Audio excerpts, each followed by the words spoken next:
सचमुच सनातन धर्म कितना महान है, आज मुझे देखने को मिला। सनातन धर्म में प्रकृति की पूजा होती है और हम ब्रह्मा, विष्णु और महेश को बरगद, पीपल और नीम का निवास स्थान मानते हैं। बरगद में ब्रह्मा निवास करता है, पीपल में स्वयं भगवान विष्णु और नीम में महेश। और यही देखने को मिला। जहाँ भी मैं मंदिर गया, बरगद का वृक्ष देखकर गदगद हो गया।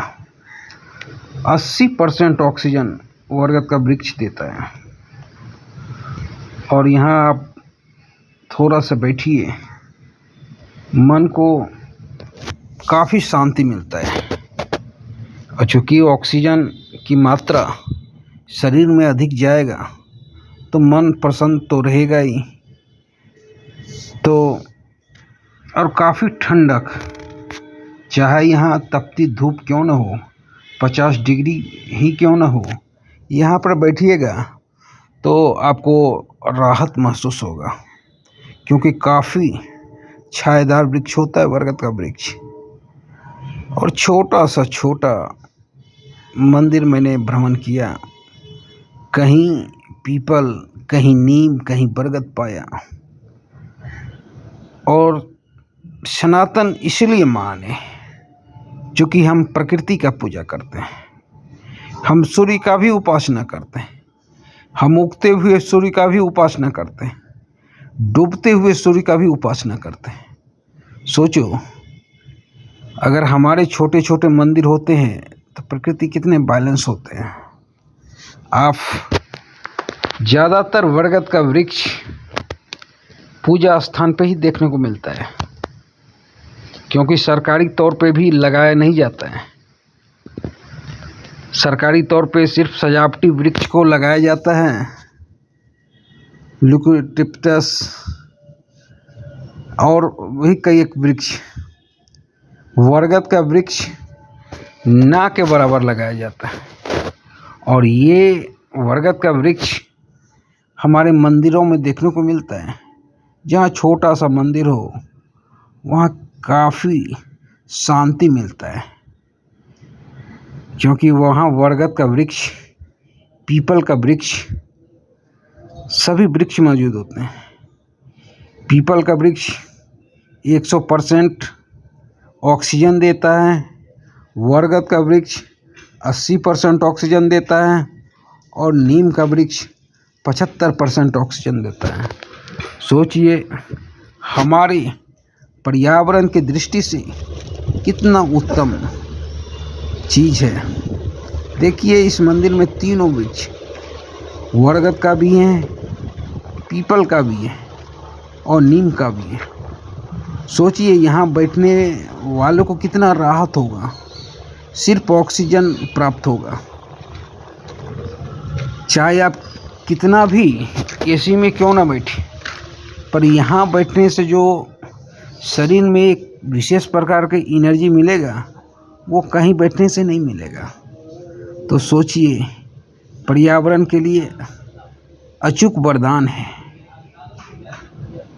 तो सनातन इसलिए महान है, सनातन की पूजा इसलिए की जाती है। और हम ही सभी धर्मों का आधार हैं, इसी से जाना जाता है। क्योंकि हम सृष्टि है, हम वेश हैं, हम ही से सभी धर्म निकला है। हम किसी का विरोध नहीं करते हैं, हम सभी का स्वागत करते हैं। इस मंदिर में से जाने वाले कोई भी राहगीर है, बैठ सकते हैं, हमारी छाया ले सकते हैं। तपती हुई गर्मी में थोड़ा सा राहत पहुंचा सकते हैं। हम किसी को नहीं मना किए।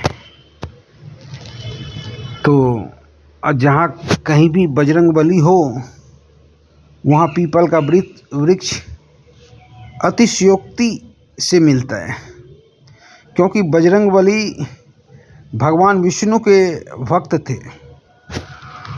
और भक्त का घर में स्वामी ना हो तो भक्त नहीं होता है। इसीलिए कहीं भी छोटा से छोटा मंदिर देखते होंगे हनुमान जी का, वहाँ विशाल सा पीपल का वृक्ष आपको देखने मिल जाता है। और आज हम यही देखने की कोशिश किए, जहाँ भी हनुमान जी को देखे बड़ा सा बड़ा पीपल का वृक्ष देखे, बरगद का वृक्ष देखे, नीम का वृक्ष देखे, ये तीनों वृक्ष मंदिर में देखकर दिल बाग बाग हो गया। अचूक शांति मिलता है। ये शांति कहीं भी नहीं मिल सकता है, चाहे कितना भी अच्छे तरह से एसी की व्यवस्था किया जाए, इतनी ठंडक कहीं नहीं मिल सकता है। देखिए कितना विशाल बरगद का वृक्ष है और छोटा सा मंदिर है, और उसके बगल में कितना विशाल सा बरगद। इस वृक्ष के नीचे इतनी अटूट शांति मिलती है, मानो कि हम कहीं स्वर्ग लोक में बैठे हैं। और गर्मी में तो और, क्योंकि यहाँ 54 डिग्री भी अगर टेम्परेचर पड़ता है तो उसका असर ना के बराबर होता है, क्योंकि बरगद का वृक्ष विशाल होता है, छाएदार होता है, 80% ऑक्सीजन देता है। तो सोचो पर्यावरण के लिए कितना अटूट है बरगद का वृक्ष। और इसी से हमारा सनातन धर्म महान है। पर थोड़ी सी हमें देखकर मायूसी हुई, जहाँ जहाँ मंदिर डेवलप किया है वहाँ बरगद का वृक्ष का रखरखाव अच्छी तरह से नहीं हो रहा है। ये काफ़ी दयनीय बात है, सोचने को मजबूर कर देता है कि डेवलप के नाम पर हम क्या कर रहे हैं। वृक्ष को काट रहे हैं, यही तरक्की है, यही डेवलपमेंट है। और जहाँ छोटा छोटा मंदिर है वहाँ कोई वृक्ष को नहीं काटा गया है, ये अति उत्तम चीज़ है। देखिए कितना विशाल बरगद का वृक्ष, हमें लगता है ये 70-80 साल का होगा। और एक बरगद का वृक्ष का आयु, औसत आयु हजारों साल होता है। वैसे तो 10,000 साल भी बरगद का वृक्ष जी सकता है, क्योंकि ये अमर का प्रतीक है। ये परमाणु बम जैसे कार्य करते हैं। ये निकलते हुए क्रम में, बढ़ते हुए क्रम में डेवलप होता है। तो इसीलिए वर पूजा किया जाता है, ताकि हमारे पति भी बरगद के तरह अमर हो सके। तो कितना अच्छी बात है। देखिए पीपल और बरगद दोनों का समावेश, यहाँ पर 55 डिग्री का कभी कोई असर नहीं पड़ेगा। तो सोचिए अगर छोटा छोटा भी मंदिर है तो प्रकृति को कितना बैलेंस किया हुआ है। और मंदिर प्रकृति को बैलेंस करने के लिए ही बनता था, ताकि प्रकृति बैलेंस रहे। और हमारा धर्म, सनातन धर्म इसलिए महान है कि हमने अपने तीनों वृक्ष को देव से जोड़ रखा है। भगवान विष्णु का निवास पीपल में होता है, भगवान ब्रह्मा का निवास बरगद में होता है, और महेश का निवास नीम में होता है। और इसीलिए जहाँ भी छोटा सा मंदिर हो वहाँ कोई ना कोई वृक्ष मिलता ही है। हाँ, थोड़ा सा डेवलपमेंट एरिया में थोड़ा सा सोचने वाली बात है कि हम बरगद वृक्ष को भी अच्छे से नहीं रख पा रहे हैं। देखिए कितना हमने इस पर बेरहमी की है, इसके डाल काट रखे हैं, इसके एक भी डाली को बढ़ने नहीं दिए जा रहे हैं। ये काली स्थान का बरगद का वृक्ष है, और काली स्थान कटिहार का नामी स्थान है।